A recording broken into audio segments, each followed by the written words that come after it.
Assalamualaikum warahmatullahi ta'ala wabarakatuh. Ya diniyah al-fatihah. Bismillahirrahmanirrahim. Alhamdulillahi rabbil alamin. Ar-rahmanirrahim. Maliki yawmiddin. Iyyaka na'budu wa iyyaka nasta'in. Ihdinas siratal mustaqim. Siratal ladzina an'amta 'alaihim ghairil maghdubi 'alaihim waladdallin. Rabbi ighfir li wa li walidayya. Amin. A'udzu billahi minasyaitonir rajim. Bismillahirrahmanirrahim. Alhamdulillahi rabbil alamin. Allahumma salli wa sallim wa barik ala sayyidina Muhammad wa ala alihi wa sahbihi wa ikhwanihi minal anbiya'i wal mursalin. Salawatullahi wa salamuhu alaihim ajma'in fi kulli waqtin wa hin. Amma ba'du, subhanaka la ilma lana illa ma 'allamtana innaka antal alimul hakim. Wa la haula wa la quwwata illa billahil aliyyil azim. Al-Azizil Hakim. Wa kanat ngadatus salaf ya. Wa kanat ngadatus salafi rahmatullahi alaihim at-taqlila minal ngadati wasyahawati wal iktisara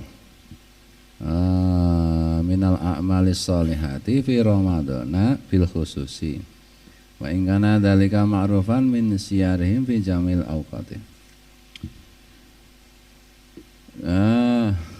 Kebiasaan ulama-ulama zaman dulu, ulama salaf rahmatullah alaih, itu ketika bulan Ramadan itu menyedikitkan kebiasaan-kebiasaan dalam hal makan dan menyedikitkan kebiasaan-kebiasaan yang menyenangkan.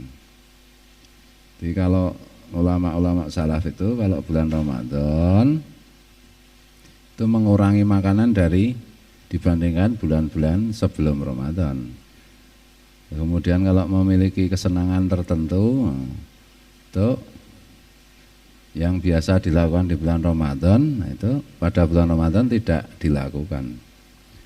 Wingi kan bapak iki seyogianya ketika orang berpuasa khususnya pada bulan Ramadan itu kan meninggalkan kebiasaan-kebiasaan yang menyenangkan di luar bulan Ramadan, menyedikitkan makanan dan seterusnya itu.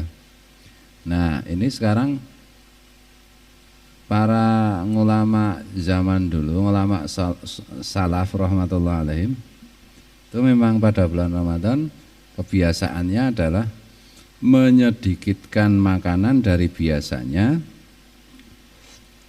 menyedikitkan kesenangan dari biasanya, dan wal iktisara minal a'malis sholihati, memperbanyak amal-amal soleh, perbuatan-perbuatan yang baik fi Ramadana bil khususi, di bulan Ramadan pada khususnya. Wa in kana dzalika ma'rufan min siyarihim bi jamil awqati, meskipun memperbanyak perbuatan-perbuatan yang baik, amal-amal yang soleh itu ma'rufan telah diketahui mereka lakukan sepanjang waktu, tetapi secara khusus di bulan Ramadan itu mereka memperbanyak lagi.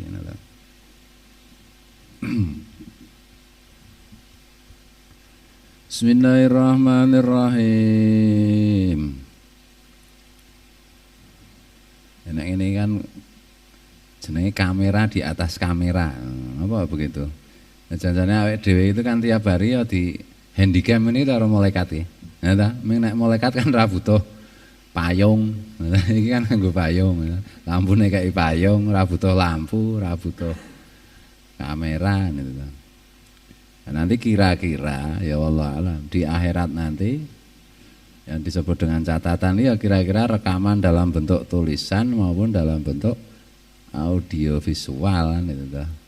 Bahkan mungkin lebih dari itu. Jadi mulai kita lahir sampai mati ya kita bisa lihat,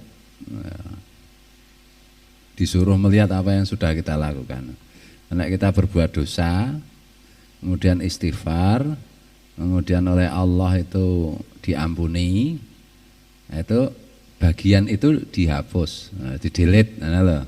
Nek tidak diampuni ya ya tidak di-delete.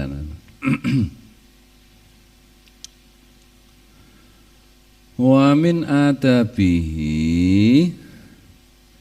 alla yuksira at-tasyaghula bi umurid dunya fi syahri ramadhana. Dan di antara tata krama berpuasa yang berikutnya adalah agar tidak memperbanyak kesibukan yang berkaitan dengan urusan-urusan duniawi di bulan Ramadan tersebut. Bal yatafarraghu anha li ibadatillahi wa dzikrihi ma amkanahu. Malah seyogianya itu di salah satu adabnya orang berpuasa itu, tata keramanya berpuasa itu di bulan Ramadan itu adalah sibuk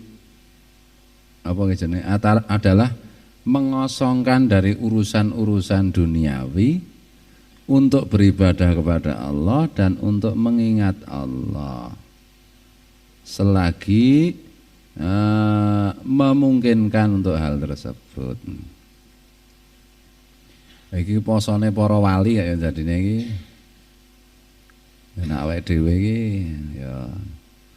ya ana kayak Pak sapa kae sing tak tur nang buku kae lho.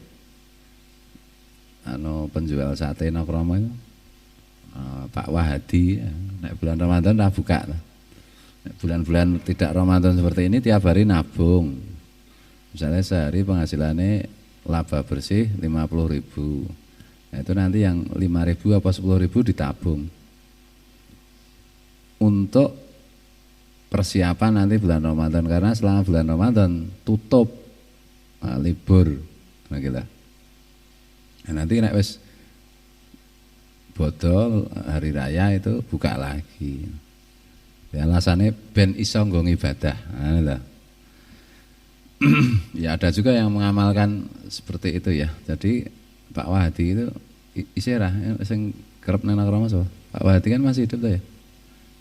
Sampai sekarang kelihatannya masih itu kan sudah turun temurun tuh juga buka warung sate. Sejak dulu itu, sejak. Jadi beliau hanya meneruskan. Mungkin anaknya sekarang yang buka ya kira-kira meneruskan.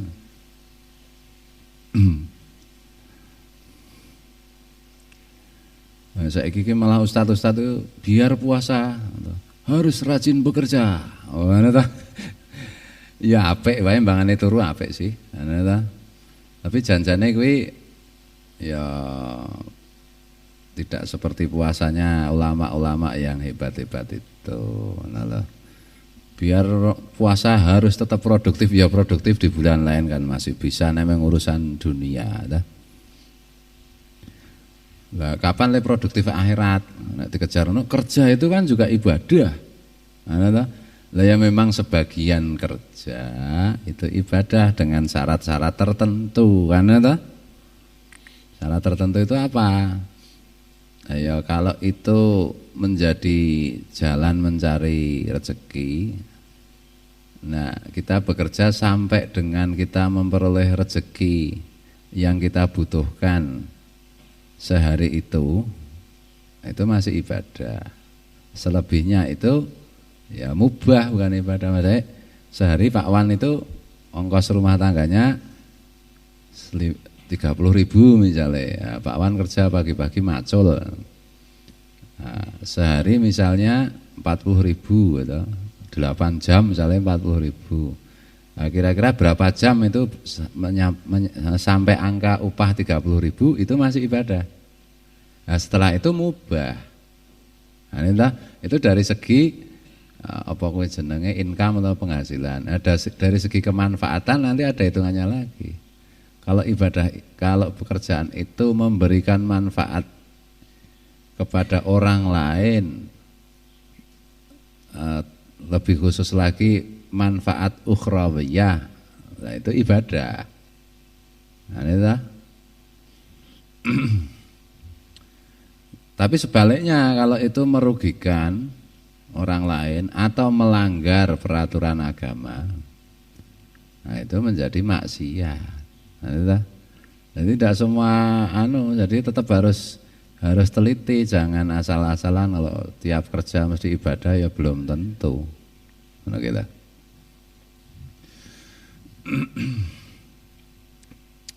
Asline iki itu kan salah satu apa kuwi jenenge pemalsuan setan. Nanti setan itu kalau bisa, salah satu teknik setan menggoda itu kan menyibukkan orang dengan sebuah kesibukan yang oleh setan itu orang itu diyakinkan bahwa itu adalah ibadah, padahal bukan ibadah. Nah, gitu. Nah, karena itu kita itu ya harus cerdas. Maka kalau salafus sholihin, orang-orang ulama zaman-zaman dulu yang hebat-hebat, yang soleh-soleh itu ya secara mudah itu memberikan contoh. Jadi kalau pas Ramadan khususnya itu mengurangi kesibukan-kesibukan duniawi ya, bahkan mengosongkan, meliburkan dari kesibukan duniawi ya, agar bisa total ibadah. Nah, gitu. Ibadah di sini ibadah mahdhah yang jelas-jelas ibadah. Nah, ya, memang ibadah itu bisa macam-macam, tetapi yang jelas-jelas murni ibadah. Misalnya bekerja itu bisa ibadah, bisa bukan, bisa ibadah, bisa maksiat. Tapi kalau sholat fardu, nah itu kan jelas ibadah itu. Nah, yang jelas-jelas kayak gitu loh, baca Quran dan seterusnya, iktikaf.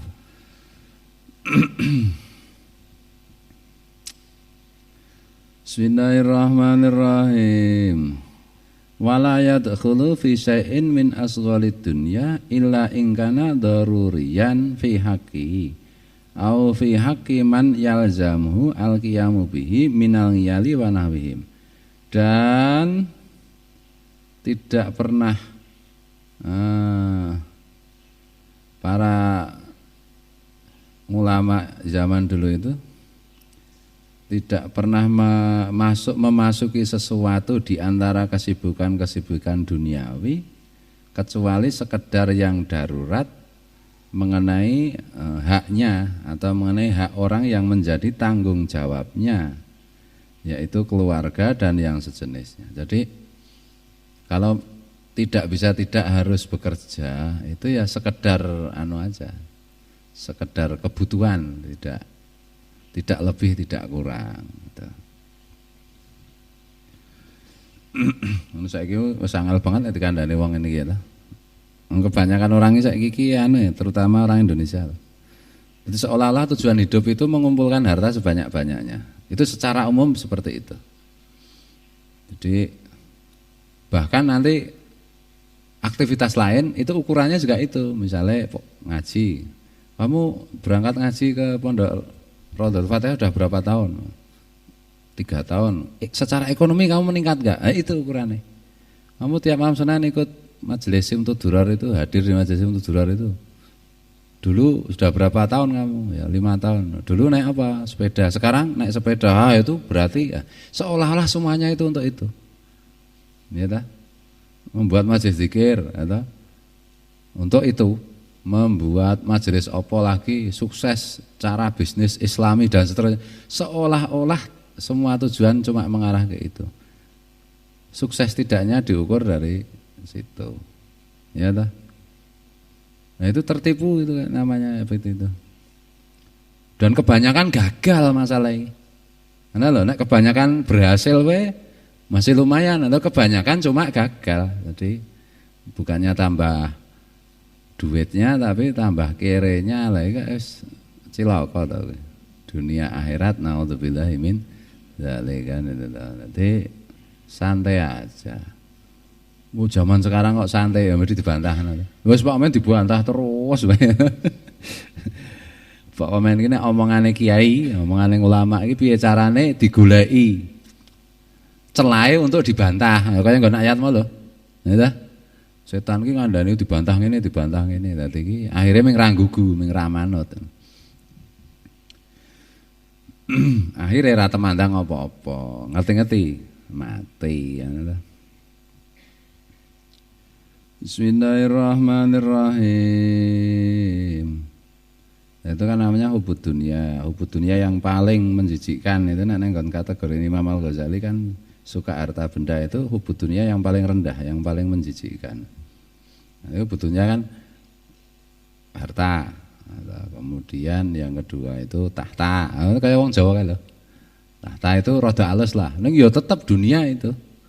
Kemudian wanita atau pasangan hidup atau kesenangan seksual gitu. Nah, nek isih ngumpulkan harta itu isih paling rendah. Wong sugih iki ya ora apa-apa, ning nek tujuane hidup cuma untuk kayak begitu itu ya salah. Ning nek padane digodha setan barang a'udzubillahi minasyaitonirrajim, ya setane lunga sedetik bar ki teko meneh. Enak lho. Kenapa lah hubud dunia? Jadi alat setan itu kan hawa nafsu dan dunia. Ya, ibaratnya anjing setan itu. Nek kepethuk setan aja tolok anjing jangan itu. Ibarat anjing. Anjing itu kan mendekati tulang. Anjing yang lapar itu kan pasti mendekati tulang, mendekati daging ya. Atau sing rada apa? Hina ya. Apa kae? Macan lho sing gane nyeraki nek ana daging apa? Hina ya. Hiena lho tulisane HYNA lho. Atau serigala. Nah, kalau ada bangkai kan mesti mendekat, diusir memang lari sebentar sedikit, habis itu mendekat lagi tuh. Diusir lagi, mendekat lagi. Tapi kalau di situ itu enggak ada apa-apa, sekali diusir, sudah lari, enggak tertarik lagi untuk datang, enggak ada apa-apa. Begitu juga hati manusia itu. Kalau apa kuwi jenenge penuh dengan kecintaan dunia itu sama saja dengan punya bangkai. Setan itu kalau diumpamakan serigala ya mbok diusir ya datang lagi, diusir ya datang. Tapi kalau di hatinya itu enggak ada kecintaan pada dunia atau sedikit, itu ya gampang mengusir setan. Ngono lho.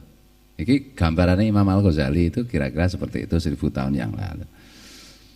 Makanya angel, makanya seperti sabda Nabi itu hubbud dunya ra'su kulli khati'ah. Cinta dunia itu menjadi pangkal segala sebab semua kesalahan. Udah pokoknya kalau kecintaan pada hal-hal duniawi itu terlalu kuat, nanti pasti banyak terplesetnya. Tapi kalau kecintaannya pada hal-hal duniawi itu sedikit atau bahkan tidak ada, tapi tidak mungkin kalau tidak ada untuk zaman sekarang ya, sedikit, itu ya akan sedikit kesalahannya. Adalah. Cintanya pada akhirat ya akan banyak ibadahnya. Kecintaan pada dunia ya akan susah payah untuk meraihnya. Nah,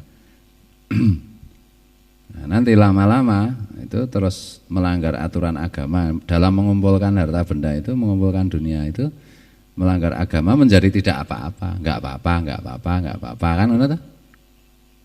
Nah, itu trongko nek wis entuk donya sebagai penebus rasa bersalah, terus rajin umroh, rajin haji. Lah itu kan menghina Tuhan itu. Ngono. Bismillahirrahmanirrahim. Titik iki kok baleni ini ana sing seneng donyane iki. Pokoke iki. Kamu punya dunia sebanyak-banyaknya itu enggak apa-apa, tapi kalau kamu menginginkan hal itu dan kamu bersusah payah mengerahkan seluruh pikiran dan perasaan serta tenagamu untuk meraih itu, itulah kalau seperti itu rugi, itu konyol. Satu, belum tentu berhasil, ada. Dua, kalaupun berhasil itu tetap sedikit itu dibandingkan akhirat. Wong tidak usah begitu saja. Ya kalau Allah menghendaki itu ya rezeki itu kan jodoh, kematian, usia, kematian, rezeki itu kan sudah mubrom. Takdir yang mubrom, yang jelas. Jadi misalnya Fahmi iki kok ngene iki ekonomine iki ya wis cetha jane wis ana tulisane ngono lho. Yo sesuk kaya ngapa iki ya wis ana catetane ning ya Ede kok ora ngerti catetane iki masalah itu nek ngerti ya dadi penak. Nah, tetapi kita harus bekerja, memang harus. Jadi apa-apa ini kudu pas, kudu komposisinya ini pas. Kalau tidak pas ya rugi. Seumur-umur menekuni sing misalnya, nah ini ada Mas Indra dari Padang ya. Sing pelukis itu setiap detik ngelukis terus saat segi tekan modiar ya kere. Bukan celaka itu. Sing apa ya misalnya bakul terus esok bakul, awan bakul, sore bakul, maghrib bakul, ngisak bakul, mbuh salat mbuh ora, ya kan rugi. Upama berhasil kaya raya tetap rugi itu. Mana lah? Ya saatnya ibadah, saatnya bekerja. Bekerja paling maksimal 8 jam titik. Nah, itu ilmu akhirat maupun ilmu dunia itu sudah sama, yaitu bahwa orang bekerja itu maksimal 8 jam. Nah, lebih dari itu sebenarnya konyol. Nah, hidup itu tidak untuk seperti itu, tidak bisa meraih hal-hal lain.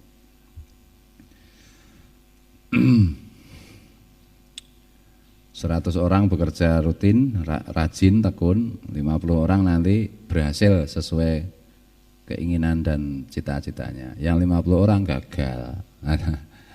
100 orang tidur-tiduran, malas-malesan.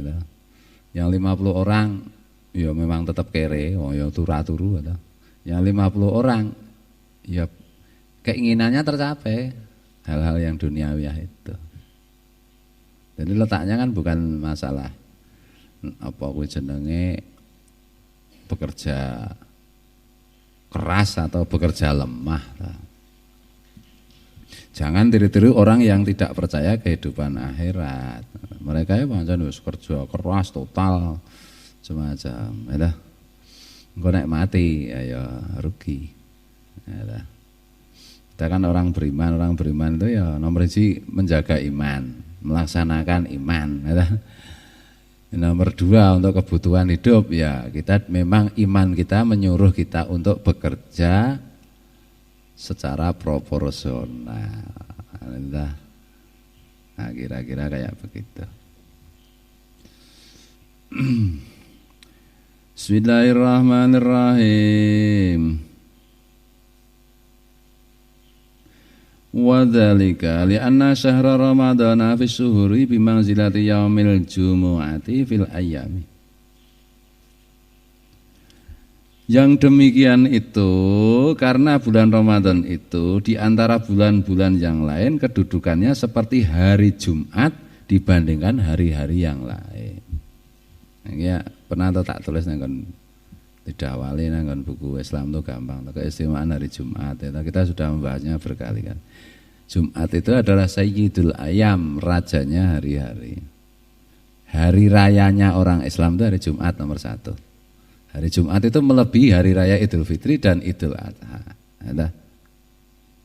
Itu adalah hadiah dari Allah untuk umatnya Rasulullah, untuk kita. Makanya dulu sekolah itu libur hari Jumat. Bekerja juga hari Jumat libur. Sekarang tadi sekolah Islamnya liburnya Minggu ya. Nek ra Minggu soalnya ra ono sing nang kono to.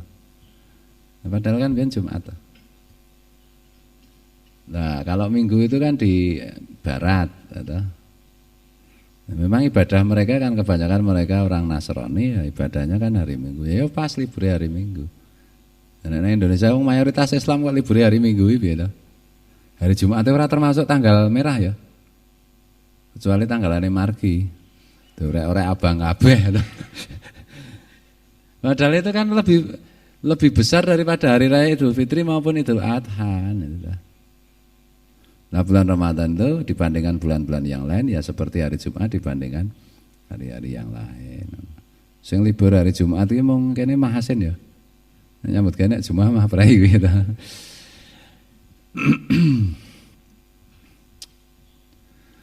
Maksudnya itu nek hari Jumat itu ya dikhususkan untuk nek iso itu, nek iso loh. Nek mboten saged akeh kancane. Nek iso iki ya diistimewakan dengan banyak membaca sholawat. Wingi kan tentang malam Rebu itu ngaji tentang apa yang seyogianya kita lakukan di hari Jumat itu, maca surat Al-Kahfi, Yasin, Hamim, Ad-Dukhan. Pada malam harinya membaca sholawat Nabi sebanyak-banyaknya.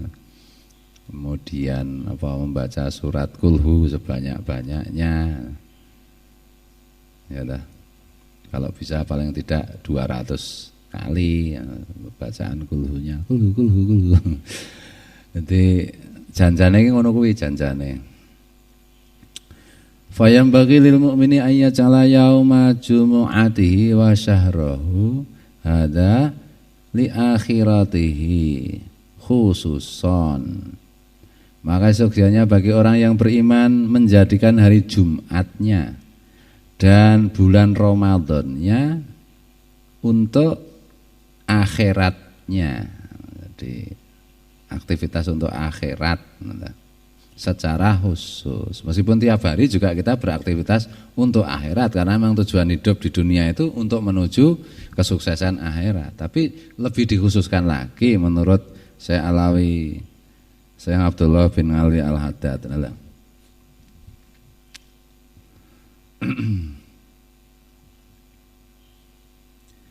Bismillahirrahmanirrahim. Wa minas sunnati, nek tanggal purnama itu ya nek musim hujan mesti hujan deras. Ora ketang berhenti hujan lagi ya ta. Nah, biasane kan ngono kuwi. Dititeni wae anggere purnama ora mesti hujan pada musim penghujan ya ta. Ya kok tanggal 14-nya, tanggal 16-nya biasanya juga kemungkinan besar hujan. Ini kan udah lah. Rata ngaji udan nih, adem. Rata ngaji udan nih, musim kemarau panas, bak bletok. Ya ra itu menyang. Walah. Wong ibadah liyane ya pirang-pirang ibadah ora ngaji lingguh ngopo. Entuk-entukane iki apa anu ya yang padune wong keset iki. Aku mau maca tartil nggon Quran ki ya tas omong-omongan karo Zaki ya terus dadi. Ya kuwi iki ayate nek kira-kira arep jelas. Tak waca kabeh terjemahannya itu kira-kira kayak begitulah. Aku ya rada wedi. Kok ya ra wingi-wingi ya le tekan tartile tekan kuwi ya nek wingi-wingi ra ya ora tak terangke piye-piye to wis diwaca terjemahane kuwi kudune dong ngono ta. Ya dilala wis awake dhewe memutuskan untuk selesai lah baru kita baca ayatnya ngono ta. Ini ra ya anu tak ya pas toh, ya memang begitu itu. Bismillahirrahmanirrahim. Wa minas sunnati ta'jilul fitri. Wa ayyakuna iki mumpung terang udane terus guys. Wallahu muwaffiq ila aqwamit thoriq. Assalamualaikum warahmatullahi taala wabarakatuh.